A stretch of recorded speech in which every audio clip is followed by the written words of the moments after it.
ஓம் சாய்ராம். என் அன்பு செல்லமே, என்னுடைய அழகான தங்கமே, உன்னை பார்த்து சில விஷயத்தை பற்றி பேசலாம் என்று வந்தேன். அந்த விஷயங்கள் முழுவதும் உன்னுடைய வாழ்க்கைக்கு சம்பந்தமானதுதான்.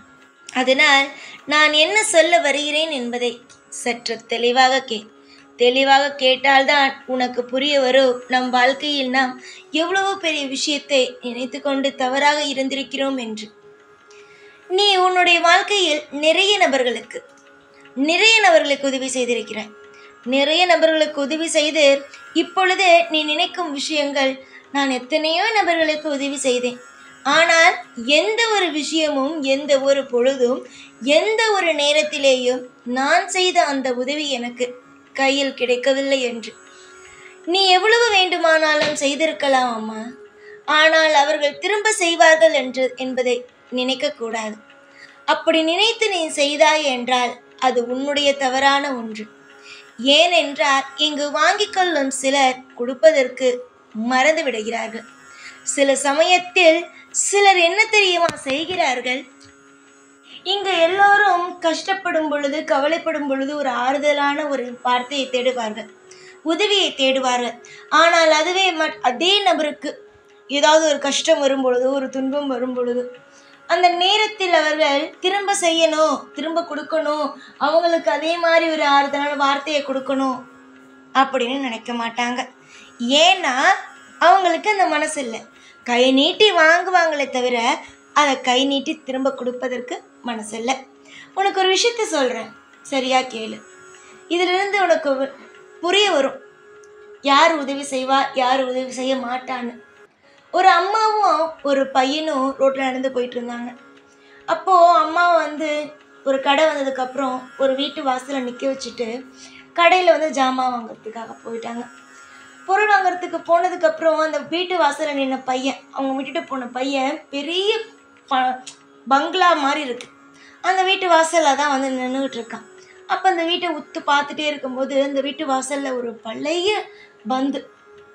பந்து ஒன்று கிடக்குது. சரின்னு சொல்லிட்டு ஓடி போய் எடுக்கிறான். அதை அந்த பங்களாவோட ஓனர் பார்த்துட்டு புடுங்கிட்டு, நான் இருக்கும்போதே நீ என்னுடைய வீட்டிலேருந்து திருடுறியே, நான் இல்லாதப்ப நீ என்னென்னலாம் செய்வ அப்படின்னு திட்டிட்டு அந்த பந்தை பிடுங்கிட்டு போயிடுறாரு. அந்த பையனுக்கு ரொம்ப மன உளைச்சல்.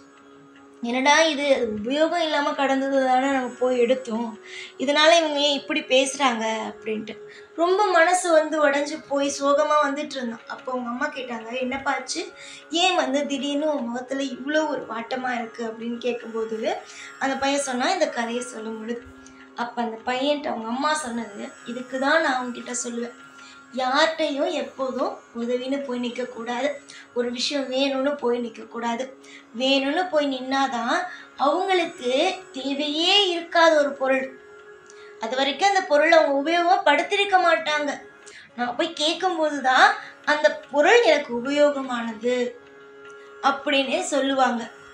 அதனால உதவின்னு ஒன்று போய் கேட்டு அவமானப்படுறதுக்கோ, மன உளைச்சல் படுறதுக்கோ, எதிர்பார்த்த விஷயம் நடக்காத பத்துக்கோ, உதவின்னு யார்கிட்டையும் கேட்காம நம்ம பாட்டுக்கு இருக்கலாம்.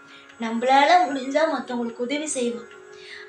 அடுத்தவங்க வாங்கினவங்க நமக்கு உதவி செய்யணும் அப்படின்னு எதிர்பார்க்க வேண்டாம் அப்படின்னு அந்த அம்மா சொன்னாங்க. இதுல என்ன புரியுது, வாங்கிக்குவாங்க, ஆனா ஒரு ஆபத்து, ஒரு அவசரம் அப்படின்னா கொடுக்க மாட்டாங்க. அப்போதான் அவங்க வீட்டில் கஷ்டமே இருக்காது, ஆனால் கஷ்டம் இருக்குன்னு ஒரு பொய்யான ஒரு விஷயத்தை போடுவாங்க. புரியுதா நான் என்ன சொல்கிறேன்னு? உனக்கு நிச்சயமாக புரிஞ்சிருக்கும். இந்த ஒரு விஷயத்த உன் வாழ்க்கையில் நீ அனுபவிச்சிருக்க. சின்ன வயசுலேருந்து இப்போ வரைக்கும் இந்த ஒரு விஷயத்தை அனுபவிச்சிருக்க. அவங்க வீட்டில் வேணாம்னு இருக்கே, எப்போ கேட்போம் அப்படின்னு கேட்கும்போது இல்லை இது எனக்கு தேவைப்படும் அப்படின்ட்டுருவாங்க. ஆனால் கடைசி வரைக்கும் அது வீணாக போகிற வரைக்கும் அந்த இடத்துல தான் கிடக்குமே தவிர அதனால் உபயோகப்படுத்த மாட்டாங்களே தவிர கொடுக்கவும் மாட்டாங்க. அதே மாதிரி தான் நீ செய்கிற அப்படிங்கிறதுக்காக திரும்ப அவங்க செய்வாங்கங்கிறது அர்த்தம் இல்லை. உனக்கு பிடிச்சா செய், பிடிக்கலன்னா விடு. யாருக்கும் எதிர்பார்த்து நம்ம செஞ்சோமேனு யார் வீட்லேயும் போய் நின்றுடாத. நீ கேட்குற ஒரே ஒரு உதவி அப்படின்னு கேட்குற ஒரே ஒரு இடம் தெய்வத்துடைய கோவிலுக்கு போகிறதா மட்டும்தான் இருக்கணும். தெய்வத்தோட கோயிலுக்கு போய் அப்பா எனக்கு இதுமாரி உதவி செய், அம்மா எனக்கு இதுமாரி உதவி செய் அப்படின்னு நீ கேட்கலாம். அப்படியே தெய்வம் உதவி செஞ்சிச்சுன்னா அது வெளியில் தெரியாது. ஆனால் உனக்கு சில பேர் உதவி செஞ்சுட்டு உனக்கு பின்னாடி எத்தனை பேர் சொல்லிட்டு இருக்காங்க தெரியுமா? உனக்கு ஏற்கனவே சில பேர் உதவி செஞ்சுருக்காங்க.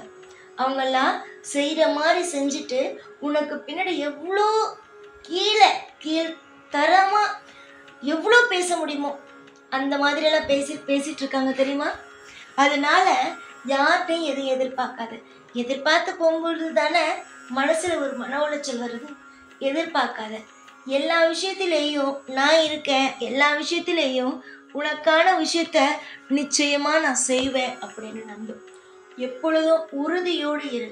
தேவையில்லாத மனக்குழப்பங்கள் வேண்டாம். எல்லா விஷயத்திலேயும் கவலை என்பது வேண்டாம். உதவிக்கு நீ நாடும் ஒரே ஒரு இடம் தெய்வமாக மட்டும்தான் இருக்க வேண்டும்.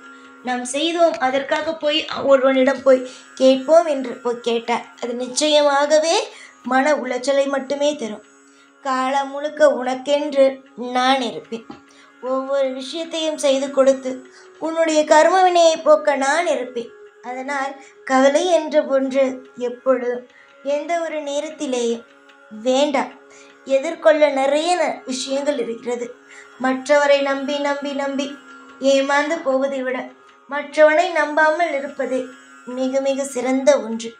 காலம் முழுக்க உனக்கு துணையாகவும் கருணை பார்வையோடும் நீ வணங்கும் தெய்வம் இருக்கிறது. அதனால் தெய்வத்தை நம்புங்கள்.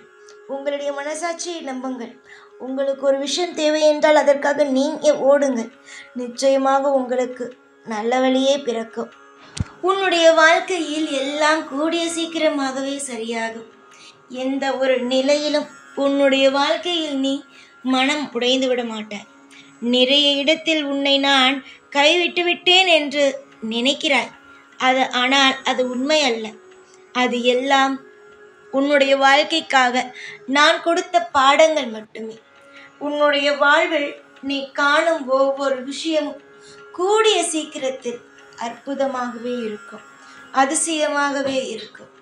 நீயே நினைப்பாய், நம்முடைய வாழ்க்கையா இது, இப்படி மாறிவிட்டதே என்று நினைக்கும் அளவுக்கு உன்னுடைய வாழ்க்கையில் இன்பத்தை நான் கொண்டு வந்து தருவேன். நீ பயம் வேண்டாம். எந்த ஒரு நிலையிலும் அலட்சியம் வேண்டாம். விடாமல் உன்னுடைய வேலை என்னவோ அதை செய். மற்றவரிடம் உதவி என்று மட்டும் என்றும் போய் நின்று விடாதே. அது உன்னுடைய இரத்த உறவாக இருக்கலாம், இல்லை உனக்கு நன்றாக தெரிந்த நண்பர்களாக இருக்கலாம், யாராக இருந்தாலும் சரி. எப்பொழுதும் எந்த ஒரு நாளும் யாரிடமும் போய் உதவி என்று ஒன்று மட்டும் எப்பொழுதும் கேட்டு விடாதே. அப்படி கேட்டால் அவர்கள் உன்னை வைக்கும் இடமே வேறு. புரிந்து நடந்து கொள், தெரிந்து நடந்து கொள். காலம் முழுக்க உனக்கு இந்த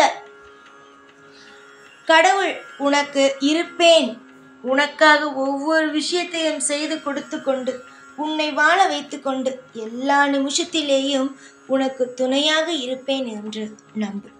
உன்னுடைய நம்பிக்கையே உன்னுடைய வாழ்க்கை. எல்லாமே உனக்கு சாதகமாகவே நடக்கும்.